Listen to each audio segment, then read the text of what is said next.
I wrote a short biography for my sons who were born after Basil died, so that they had some connection with him. And I thought you might be interested in just a couple of things.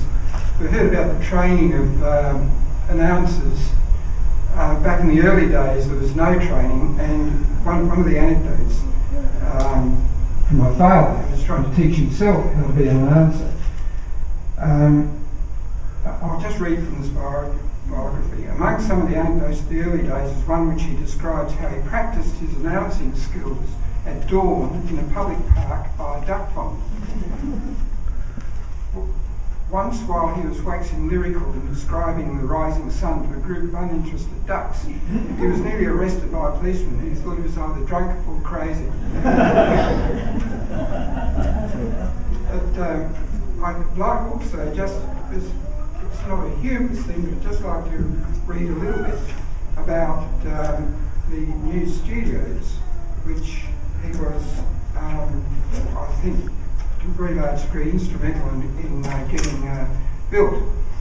And I'm not sure if I'm allowed to do this, but I'll quote from a letter he wrote to Charles Moses. This is in 1957, when he describes a fact-finding visit by Commonwealth officers concerning the proposed new studios. And he was very canny.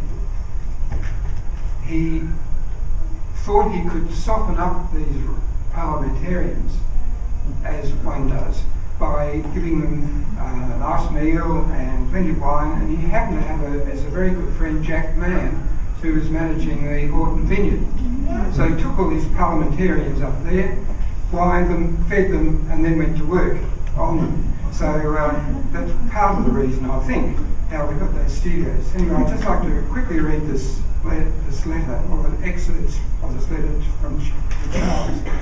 I think I might let you know that in about 1951, when I came over here to inspect the branch, I was shocked and horrified at the appalling conditions under which we were trying to maintain important national service and the conditions under which the staff worked. And I'm sure you remember the temporary buildings in St George's Terrace. Rigby and Kerwin Ward went to town on this as well, as you can imagine. I was determined that if it was humanly possible, I was going to direct all my energies towards getting a building worthy of the service we were rendering to the public. I was vain enough to think I could make some contribution, and that was the main reason why I was not particularly interested in either Victoria or Shoal's job. I don't mind admitting now that I pulled every string possible, politically or otherwise. I have had the pleasure of showing Artie Fadden, Tony Anthony, and a considerable number of federal politicians over the building, and perhaps I've written a few letters here and there to people sitting in high places, which according to the Book of Rules I had no right to do. Some of the committee informed me personally that the mere fact I would gain no personal benefit from the erection of the building and the decent studios and office accommodation created a very deep impression on the committee.